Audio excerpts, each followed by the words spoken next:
Welcome in. Today, we're diving into a really fascinating piece of ancient wisdom, Proverbs 28. Now, you might think of Proverbs as just a random grab bag of sayings, but this chapter is totally different. It's actually a meticulously structured blueprint that compares two very different ways to live, and it shows how our inner thoughts can literally shape the fate of an entire nation. So let's get into it. Right out of the gate, the chapter opens with this powerful line, and it's basically the thesis statement for everything that follows. See, it's not just about what people do, it's about their psychology. One person is defined by this constant internal fear, always looking over their shoulder even when they're totally alone. The other?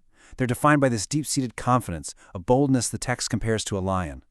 This one verse really sets the stage for the huge contrast we're about to explore. All right, so here's our roadmap. We'll kick things off by looking at this core idea of two opposing paths. Then we'll dig into the psychology behind them. After that, we'll see how that inner character plays out with something we all deal with, wealth. Then we'll zoom out to see the impact on a national scale. And finally, we'll tie it all together with a final word on wisdom. So, at its heart, Proverbs 28 isn't just some list of do's and don'ts. It's really a sustained argument that's presenting us with a fundamental choice.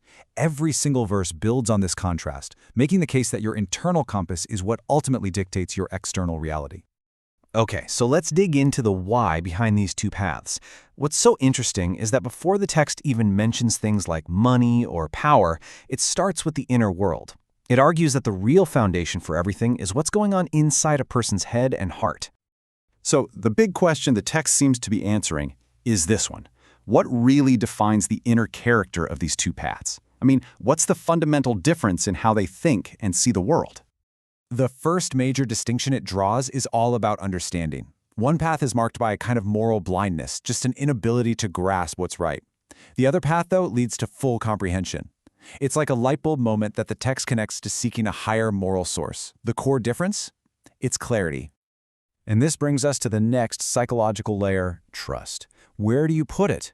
The text is pretty blunt here, calling pure self-reliance foolishness, basically saying it's an unstable foundation. The alternative isn't just trusting another person, but walking in wisdom, which means relying on a proven external framework for guidance. One way leads to folly, the other leads to safety. Now, as we go through the chapter, you're going to see this word pop up a lot, instruction. It's a huge concept here. Think of it as like the source code for wisdom, the foundational guide. The text argues that your whole life, even whether your prayers get heard, it all hinges on whether you listen to or ignore this core instruction. It's the absolute bedrock of understanding. So with that psychological foundation in place, the chapter pivots to something incredibly practical: money. It makes this direct, unapologetic link between a person's inner moral state and how they act with their finances. This isn't just theory. This is about how your character shows up in your bank account. And this brings up a timeless question, doesn't it? What really is the connection between our money and our morals? Proverbs 28 has some surprisingly direct and, honestly, kind of counterintuitive answers. The text gets right to the point. It sets up a really clear hierarchy of values. It says that integrity, a blameless walk, is always better than wealth that you get through sketchy means. In other words, how you get your money is infinitely more important than how much of it you have.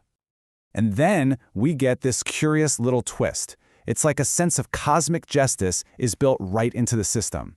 The text claims that if you get wealthy by exploiting the poor, well, you don't actually get to keep it. It says that wealth gets redirected almost karmically to someone else who's going to use it for good. The bottom line, ill-gotten gains just don't last. The contrast here is just so stark. It presents two totally different outcomes based on one single action: how you respond to poverty. Generosity is linked to abundance, to lacking nothing. But willfully ignoring people in need, closing your eyes to them, is linked directly to many curses. It's presented as a direct law of cause and effect. But these principles of character, they don't just stay on the individual level. The chapter then zooms way out, showing how the exact same moral blueprint scales up. And it argues that the character of a nation's leaders has a direct and pretty dramatic impact on all of society. This forces us to ask a really critical question. How much does a leader's personal character really matter? Is it just a small thing, or can it actually shape the daily lives of every single person in a society? The imagery here is just so vivid and powerful.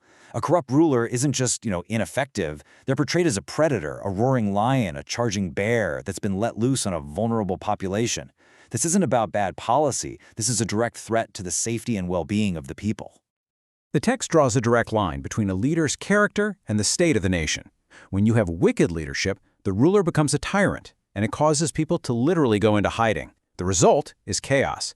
But when the righteous are in charge, the ruler has discernment, the people are thriving, and the result is societal order. It's laid out as a stark, one-to-one correlation. All right, let's pull all these different threads together. We've seen the argument build from the inner psychology of one person all the way up to the very fabric of a nation. So what's the central message that connects it all?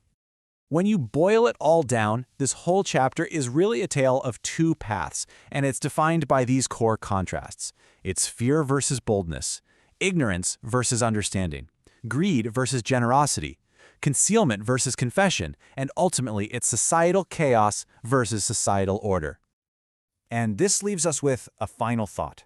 This ancient text, it presents a world of really sharp contrasts and clear moral lines, black and white. But we live in a world that often feels full of complexity and a whole lot of gray areas. So the question it leaves us with is this. In a life that isn't always so clear-cut, how do we apply this blueprint? Where do we find the wisdom to navigate all the spaces in between these two paths? It's definitely something to think about. Thanks for joining us.